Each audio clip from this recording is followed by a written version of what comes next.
These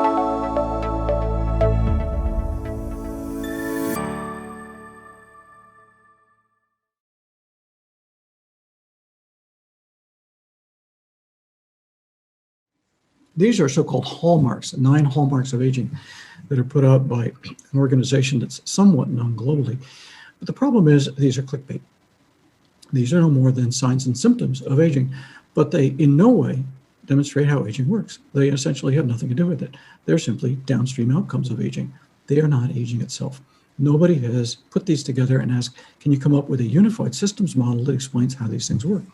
Now, the same thing is true clinically if we look at aging too. These are common biomarkers of aging at the clinical level that we see in our patients, or for that matter, in the mirror or in our friends in public. But none of these are aging.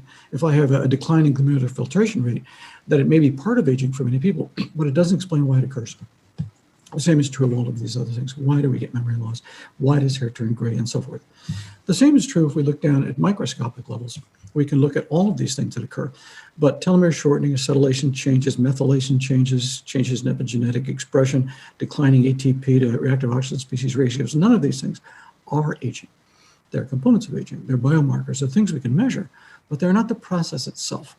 If we really want to be able to intervene in age-related diseases, we need to understand how the aging process works completely, and again, at a systems level. The same is true of the dementias in particular.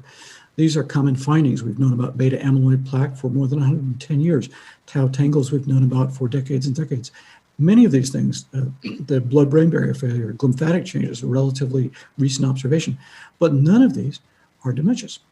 They are biomarkers found in many dementias, not all, and they may help serve to explain what's going on, but they don't serve as an underlying fundamental explanation of how these dementias work in age-related disease. And the same is true if we look at the genetics. Knowing that if you have 2 ApoE4 alleles, you have a much higher risk of Alzheimer's does not explain Alzheimer's. Furthermore, we know that some people with 2 ApoE4 alleles don't get Alzheimer's, and some people without those 2 alleles do. So why is that? We know more than 200 genes that are related in one way or another to some of these dementias. But in no case is that an explanation of the disease. They're simply components of the disease, not an explanation, certainly not a systems explanation of it. So unless we truly understand the underlying aging process, how can we possibly understand age-related diseases? And more importantly, how can we cure them?